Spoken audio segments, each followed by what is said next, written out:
Well, good morning, everyone. I am here with the amazing Tara. She is the founder and CEO of Elegant Femme. Hopefully, I'm saying that right with my Kiwi accent. I'm really stoked that you're here with me, Tara. I've spent a lot of the morning writing notes on your story. And yeah, first and foremost, thank you for being here.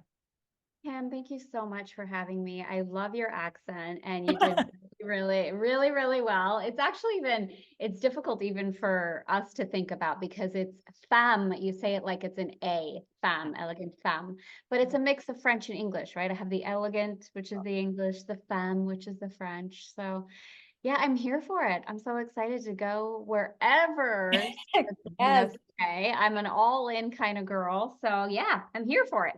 Thank you so much. Well, I used to do this at the end of my show, but it seems to be people's favorite thing of a fast track way to get to know you. So something I always ask everyone is what does their brain look like? Now, some people think their brain might look like a beautiful garden, it might look like a haunted house. What for you? What does it visually look like up there?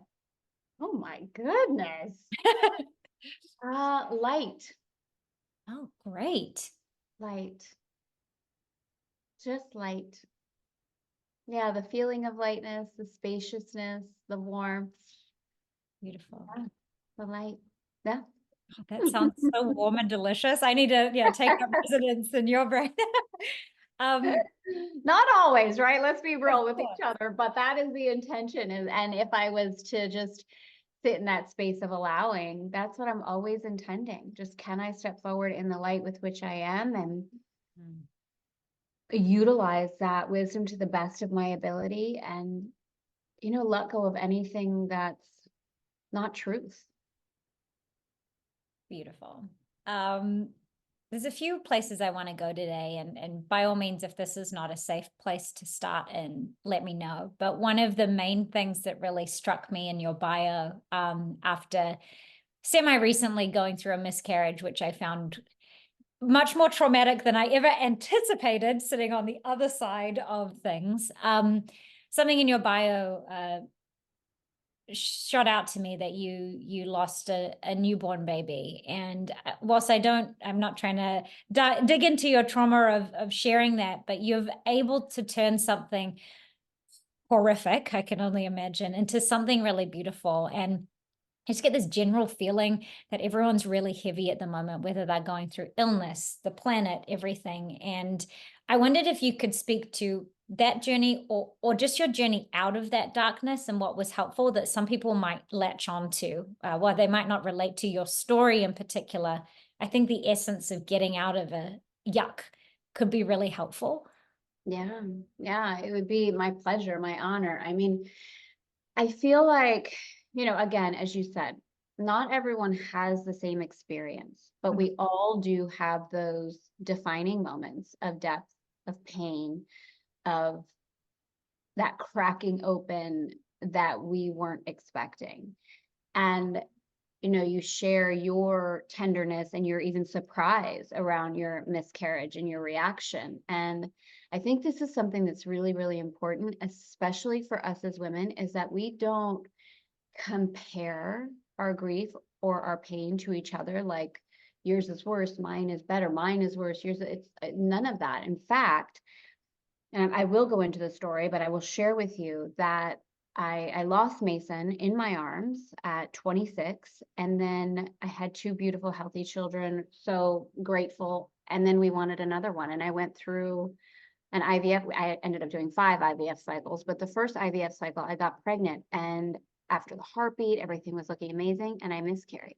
And I was shocked by the depth. I was angry. I'm so angry at myself with the depth of pain in that experience because I honestly was like, what is wrong with you? You lost a newborn in your arms. Like, how could you even be? I was really judging myself of like, you shouldn't be in this much pain. I thought I was going to get a gold star from God to the top of the grief line. I felt like I have already been through this. Haven't I proven myself through this journey already? Are you freaking kidding me? And it was a really powerful lesson for me in allowing myself to feel the depth of the human emotion without judgment.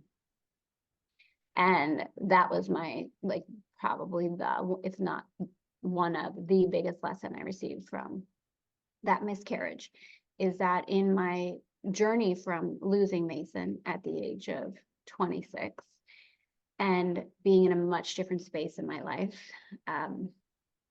that pummeled me into so many different questions of who I was, how was I going to show up? Again, so angry at life, at God, at myself, at my body, at my, like for everybody. And at that point, the question that changed everything for me, and it was like a good year of that darkness and that questioning of why me, why me, why me. And I will tell you, my ego was so happy to rise to the occasion to answer that question. There were a million reasons that I was like, oh, I did this, I deserve this because of this, I did that. Like the punishment game was so there. And I had this beautiful, gorgeous, like opening. It was like a year to the day he passed away. There was an opportunity to file a lawsuit and a bunch of things. And I was sitting there asking that, why me, why me, why me? And I heard this beautiful whisper, like, stop asking why and start asking how.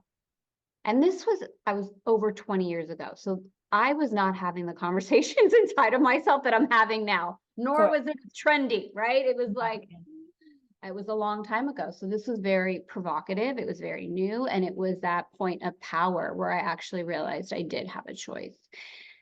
So fast forwarding to the last, to the miscarriage that now happened 8 years ago, I was so pissed. I'm like, I have done so much work around this. Like, I know there's beauty in this.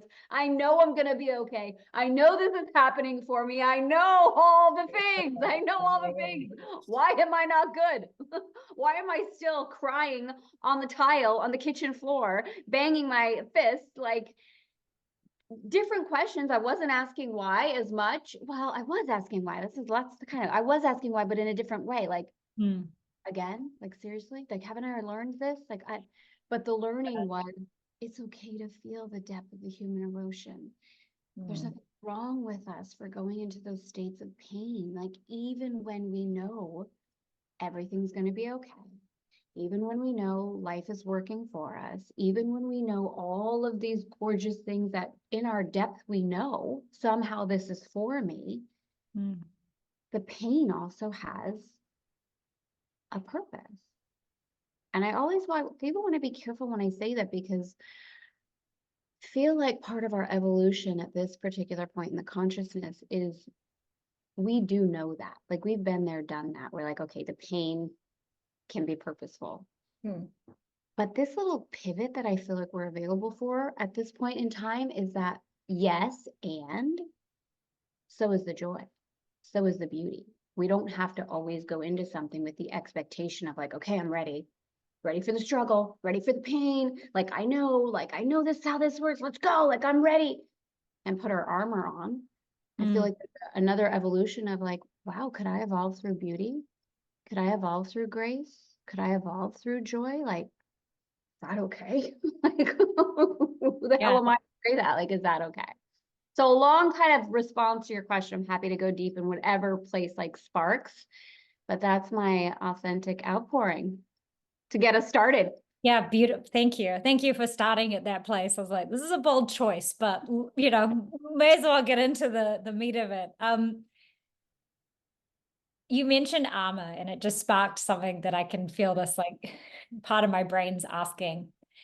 Something I struggle with, and a lot of my audience do, as kind of like type A overachiever perfectionists, is living in our masculine energy versus our feminine energy. I don't know if you have anything in particular to speak to of that, but just talking about approaching things with grace and being kinder to yourself, and in listening to some of the previous podcasts you've done, where are you at on that scale? And do you have any tips for us who are like, there's just so much resistance in me to be in a state of receiving? And I know, like you say, like I know all the things, yet I'm really struggling with that. And I wondered if you ever had that similar journey. I know that you've worked in very high power positions as well, and still a woman in business. So Yeah, it's a roundabout kind of question of just like Yeah. your experience with that and then anything that would be helpful.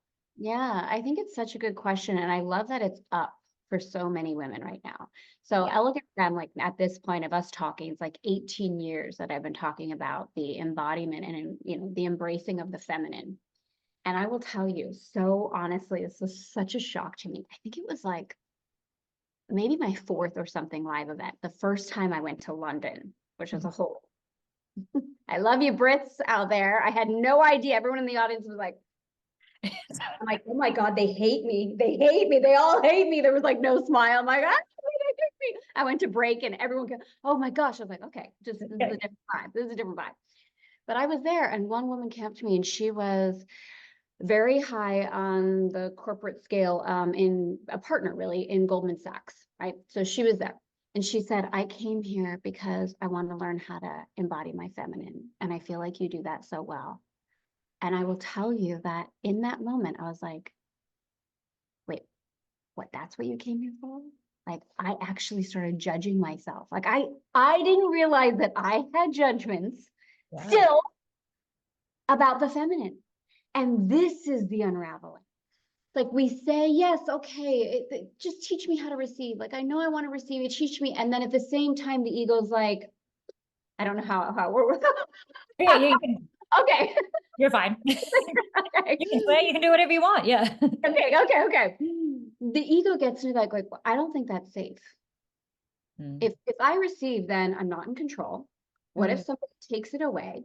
That means I'm dependent. Like all of this story that the ego has, where we feel to an extent, we feel safer, or we have been taught that we should feel safer inside of the masculine, that we're in control, that we're managing things, that we don't have to depend on anyone, that, right, this whole pendulum swing that I feel like, the feminist movement, the opportunity for women to go into the workforce, what a gorgeous, beautiful, liberating time, right? Of course. Mm. And I feel like it went too much to the extreme. Just because we can doesn't mean we should. Yeah. And we've gotten trapped, I believe, in this illusion of, oh, we're supposed to, because that's where our value is. That's where we're worthy. This idea that it was the impetus or the intention was equality, but there is so much proving there. I can because you can, and I can, and I'm supposed to, and because I should. It's exhausting. It's exhausting. And I feel like women are really starting to have this deeper conversation inside of like, does this actually feel good? Am I actually buying into the illusion that I'm more valuable because I'm performing? Because I am attaching my value to how much money I make or how much I do? Mm-hmm. Whoa, hold on a second. Like, is that really my truth? Is that really feel congruent and authentic? And what if I didn't have to prove myself? What if my value and self-worth was not attached to how much I do or how much money I made? Not because we don't love making money, not because there aren't aligned actions that feel like co-creation on steroids, that we're like, yes, I'm here for this. Mm. But that is very different from an addiction to I have to, or I'm nothing. And so this Yeah. is, That's, yeah.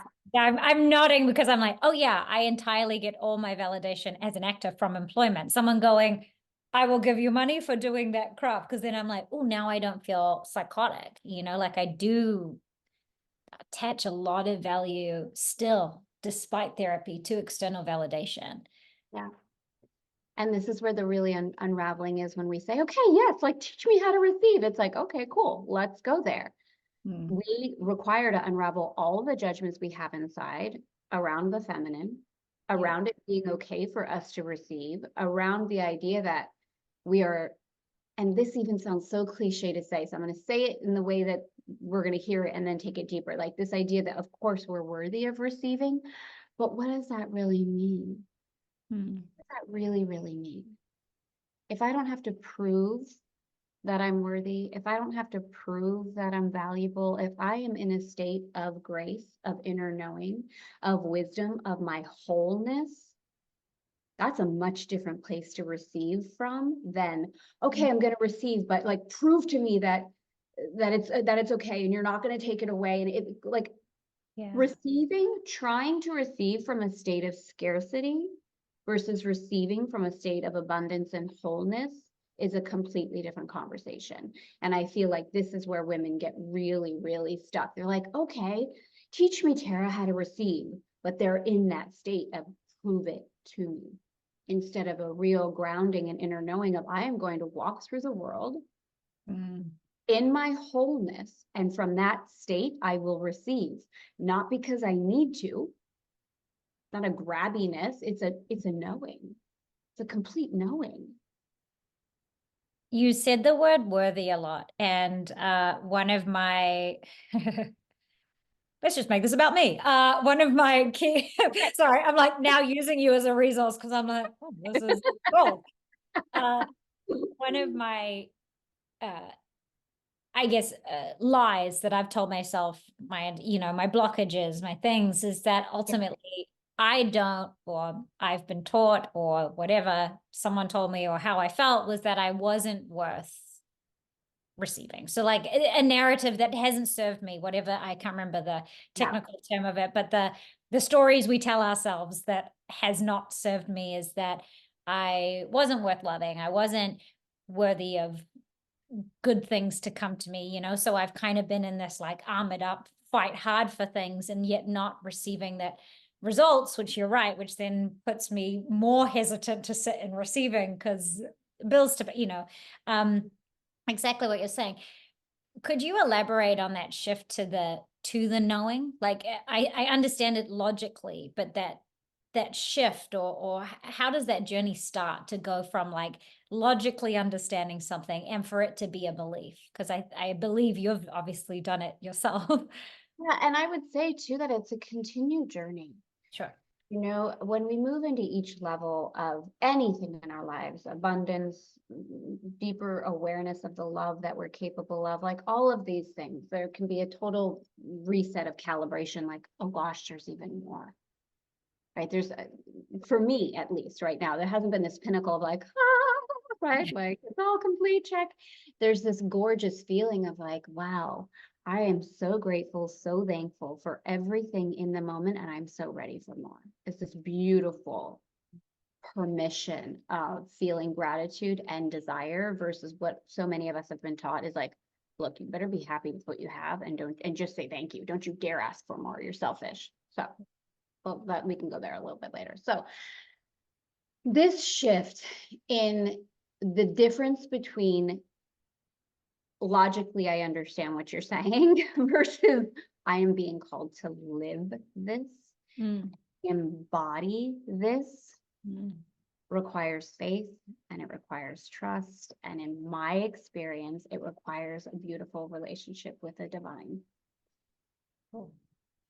It is so addictive. I've said that word twice now. And such a default in our society to really buy into the illusion that whatever outside of us provides this recognition. We all do it. It's like part of the human experience. I'm okay or I'm successful because I've made this much money or because this person loves me or just this natural default to look outside for the reflection. And now that conversations like the law of attraction and all of these kind of beautiful conversations have come to the surface, there's certainly an awareness of like, hold on, my inner reality is reflecting to me what I see, period. It's not let me see that and then feel that. It's I feel that and then I see it. And that's real. That's real. That's not like that's real. So what we're talking about is a perception shift into real vision, true vision versus do I continue to rely on the outside world to show me? Do I continue to believe and buy into that illusion? So for me, it is a really beautiful flow every day of prioritizing that which I really value. So sitting in silence first thing in the morning, connecting with my intention, prayer, meditation, the feeling of love, the feeling of happiness, the feeling of joy, the feeling of abundance, for us to get comfortable with feeling that, because we say we want it. And if we were brought up in a reality where our nervous system is calibrated towards chaos, anger, sadness, punishment, whatever, it doesn't matter what we say we want. If there's a comfortability there, we go there as a default. And actually, for the majority of people, the idea of happiness and overflowing wealth and joy scares the shit out of people. We all say we want it, but the idea of actually sitting in that vibration and that frequency, you'll see. Like, I encourage everybody here, if this is resonating, as soon as possible, spend a moment with yourself, sit for 2 or 3 minutes and feel into the vibration of happiness. See what happens inside. You might be like, oh my God, I'm not even ready for that. What are you talking about? I haven't worked hard enough. I haven't made enough money. I haven't. So this is how we begin to embody it, is we actually become comfortable with the frequency of that. And we allow ourselves to reside in that space, regardless of what's going on outside. But we don't do this, right? What we're trained to do is we're like, okay, what happened on Instagram today that is going to let me be happy? Totally. And I'm smiling because I'm like, oh yeah, I've got like this massive to-do list today. And I'm like, why don't I feel calm? It's like, because I'm creating an environment where I'm like, do more, be more. So constantly. So interesting. Time is getting sucked into a vortex to which I don't understand.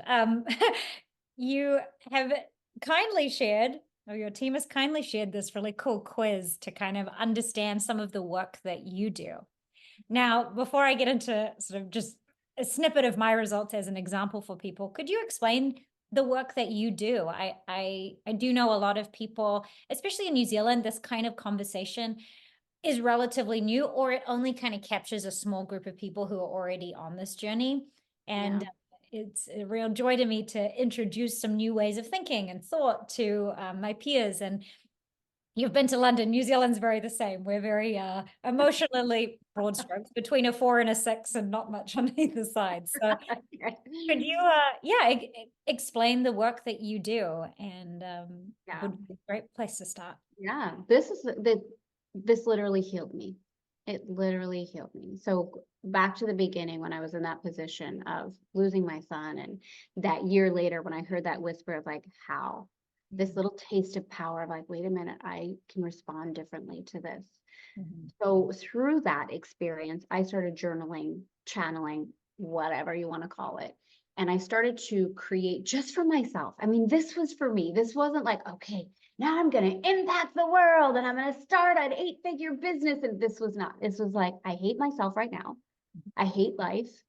I'm either going to not continue to live, or I got to figure something out. It was that level of intensity inside. And so when I was journaling, I was channeled, created this idea of, okay, the indie aspect of me. This was this first little voice I heard, which was like, stop asking why and start asking how. So I was like, okay. And the indie became this like deep inner knowing of, no matter what the external circumstances are, I'm going to be okay. Continue to journal. Okay, the indie is also, these are the femme types, right? Like the program I teach, the method that I teach. The indie is the femme type that supports us with increasing our capacity to receive, which was vital for me because I didn't feel like I was worthy of receiving anything. I had just lost my son and I thought it was all my fault. So the indie had everything to do with being. And again, it's so much more than getting on our yoga mat or even meditating. There's this deep embodiment of faith and of expansion and of permission that really, truly, no matter what, I'm going to be okay. Which then connects to the Frenchie femme type. So the Frenchie is all about enjoying. For me, at that point in my life, I had a C-section scar. I had a freezer full of breast milk and no baby. I couldn't even look at my body, let alone, like, I didn't want to take a shower. I didn't want to look down. Like the idea of pleasure was like, I was still committed in the beginning to punishment as a form of self-love, which sounds so effed up, but I think if we all are really honest with ourselves, we have a tendency to buy into the illusion that worry, sacrifice, guilt, punishment are forms of love. They are not. No. Right? Logically, we can hear, but look at our behaviors and what we have a tendency to do. Yeah. So I started opening up the Frenchy Femme type, which was body image, relationships, prioritization of pleasure. And it felt like, I can't even tell you the birthing that I felt in my own body of like, wait, is this okay? And we're very succinct here that it goes from being to enjoying as a priority. This is purposeful, indie energy to Frenchy energy. And then finally, the New Yorker Femme type, which everyone, when they first hear the New Yorker, like, I get it. It's like balls to the walls. And it's like, no, listen. Originally, the New Yorker Femme type, I was equating as doing, but I always would say, wait, it's not doing to get stuff done. It's not the to-do list. And the New Yorker has transformed to allowing. So it's allowing this level of power and prosperity. All femme types are how women can receive. It's the basis of the femme types. So increasing our capacity to receive, increasing our capacity to receive pleasure, and then New Yorker increasing our capacity to receive that which we desire inside of our physical world experience. So the New Yorker has to do with power, with prosperity, with that aligned action. And the three of these femme types work in union to support us in creating and living into our desires as women. And it's so simple. It's so simple, like moving through my day, indie energy, Frenchy energy, New Yorker, and then unraveling New Yorker, Frenchy, indie. It's how I do every day, how I experience every day. So easy, so simple, so effective that we want to argue with it. It's like, can it be that easy? We like to complicate things, but that is what I teach. That's the system that I created after Mason passed away. And it's literally how I created my business, how we've traveled around the world, how I created my fashion line, like all of it is prioritizing my femme types. And for people listening, there is a quiz that you can do, which I will make sure I link, which is really cool. What would be overachiever? What would be the ideal result from the quiz? Or is it more just insightful for you to then work with? Yeah, well, it's not, and this is a really beautiful question, because a lot of times we feel like, okay, we have to be 33.3% of everything everywhere in order to be. The power of the femme design assessment, which is what you're talking about, is you get to see which femme type you're predominantly operating in. And then you get to see which other two femme types you are not utilizing. So as women, we all have this problem with support, right? How many of us have been like, oh my God, it's all up to me. I have to do it all by myself. And then someone's like, can I help you? You're like, no, I'm good. Right? We do daily, literally daily. we do this, right? So inside of the femme design I take it one step further and then I'm like, I mean, okay, it's fine. I'll just do everything for everyone. And it's like, well, yeah. And you can't do it yourself either. So now I need to step in and be the strong one. So inside of this, we get to see which femme type we're operating in and which two we're literally have on the back burner and that we're not receiving from. And so it allows this extraordinary trifecta of power to come forward where we get to utilize all of who we are and not hide out and be in one femme type or hide behind. In deeper levels of Elegant Femme, we talk about the faux types. Like the majority of the world is operating in a faux New Yorker. They're not even in their real New Yorker. They're in adrenaline, in exhaustion, in addiction to their value, right? That's where the majority of the world really operates. So it's such a beautiful insight to like, wow, I have reservoirs of power that I'm not accessing. And it's typically because we judge them. So good. You'll be shocked to know that indie was the lowest ranking percentage. I'm sure I'm blowing your mind with my. Oh my I love Yeah. it. I love it. And that's what's so cool too, because with the results, you're going to see, okay, what are the percentages? And then how can I further activate this? Right. What are the simple, easy things I can allow in my life to support the Mm. increase of this particular femme type so that I really can receive all of my power? We Mine's do. a perfect Yeah. triangle. My biggest percentage is New Yorker, my next is Frenchie, and then my least is Indie. Just a, yeah. Yeah. Yeah. And I And mean, it's so funny because then you're going to get to look at, you can like, okay, what are kind of the judgments I might have around the indie femme type is not being as powerful or not being as resourceful or not being as valuable, or maybe I'm afraid to trust that aspect of me. And as you start to ignite her, see what happens in your life. I mean, it really within, oh my gosh, like 30 days of me creating this for myself, people in my life were like, what happened to you? Not only are you not the woman that before, yeah, since Mason died, obviously, but before, like, who are you? What is going on? There was just such a, like a dropping in and a claiming of who I was. And what I've been able to co-create with life, with God, with spirit since that point is really so illogical. It doesn't make any sense at all. So I'm excited for you. I'm actually really excited for you. somehow we have reached talking already for How did that I even happen? don't know. I'm not sure, but I would love to have you back again. I don't want to be It's an disrespectful. honor. Thank you, Tara. Like what a gift your knowledge is, and thank you for sharing your story too. I think people immediately kind of relate then to you as a human, not someone else kind of preaching methods that are just cherry picked. The fact that you've found something that worked for you and that you're open to sharing it, we're all Yeah. really grateful. So thank you. Well, thank you so much. And I did want to let you know, Kim, that we do have that special link for your audience. So it's elegantfemme.com/Kim. If your audience did want to take that quiz. And thank you for having me. I love your authenticity and you're just the way that you lean in. This has been really beautiful. And again, like real. It's real. We all have a tendency as women to look at each other and be like, okay, whatever. She doesn't get it because, or the, it's like, look, we're all in this together. We can let go of any kind of competition and be in this space of creation together. Like, that's the miracle. So Yeah. you're beautiful. What a treat. Thank you, Tara. Thank you, Kim.